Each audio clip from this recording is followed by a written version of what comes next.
ബുക്കിനെ കുറിച്ച് പറയാൻ പോയാലോ, ഒരു എഴുത്തുകാരനെ കുറിച്ച്. Okay, hello Kochi. നമ്മൾ എല്ലാവരും ഇവിടെ ചേർന്നിരിക്കുന്നത് ഒരു നമ്മുടെ പ്രശസ്തനായ എഴുത്തുകാരനെ കുറിച്ച് പറയാനാണ് കേട്ടോ. അപ്പൊ ആ എഴുത്തുകാരനെ ആരാണെന്ന് നമുക്ക് നോക്കാം. നമ്മളെല്ലാവരും ഒത്തിരി ഇഷ്ടപ്പെടുന്ന മിസ്റ്റർ ബാബു സാർ തന്നെയാണ് നമ്മുടെ എഴുത്തുകാരൻ കേട്ടോ. അപ്പം ഞങ്ങളെല്ലാവരും, എനിക്കറിയാം നിങ്ങളെല്ലാവരും വളരെ എക്സൈറ്റഡ് ആയിട്ട് ഇങ്ങനെ ഇരിക്കുവാണെന്ന്.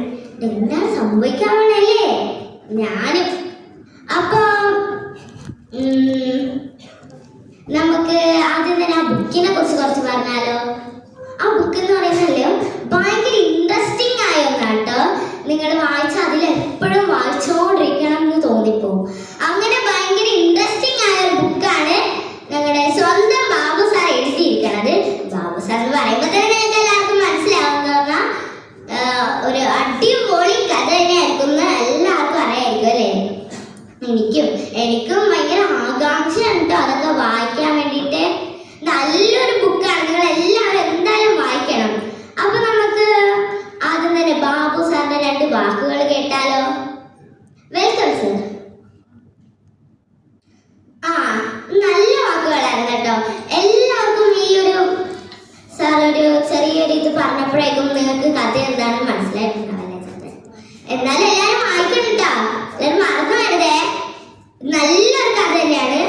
അപ്പം ഭയങ്കര എന്താണ് സങ്കടം ഉണ്ടാവും ചില സമയത്ത് പൊട്ടിച്ചിരിക്കാൻ തോന്നും, അങ്ങനെയൊക്കെ ഉണ്ടാവും. അപ്പൊ എല്ലാവരും ഭാവങ്ങളൊക്കെ അങ്ങനെ തന്നെ വായിച്ച് നമ്മുടെ മനസ്സിലെടുക്കണം. എന്നിട്ടാണ് നമ്മൾ ആ സ്റ്റോറി ഇങ്ങനെ തന്നെ മനസ്സിലെടുക്കുക. അപ്പം നമുക്ക് എന്താണെന്ന് ശരിക്കും മനസ്സിലാവും. അപ്പം ആ ഒരു ബുക്ക് എന്തായാലും നല്ല അടിപൊളി ബുക്കാണ്, എല്ലാവരും എന്തായാലും വായിക്കണം. കൂടാണ്ട് പിന്നെ ബാബു സാറൊക്കെ നല്ല അടിപൊളി എഴുത്തുകാരനല്ലേ. പണ്ട് മുതലേ എഴുതുന്ന കുറെ കവിതയും കഥകളും ഒക്കെ ഇല്ലേ. അതൊക്കെ എനിക്കറിയാം നിങ്ങൾക്ക് എല്ലാവർക്കും അതൊക്കെ ഭയങ്കര ഇഷ്ടമാണ്. അതുപോലെ ഇത് നല്ലൊരു ത്രില്ലായിട്ടുള്ള ഒരു സ്റ്റോറി ആയിട്ട് ഇത്.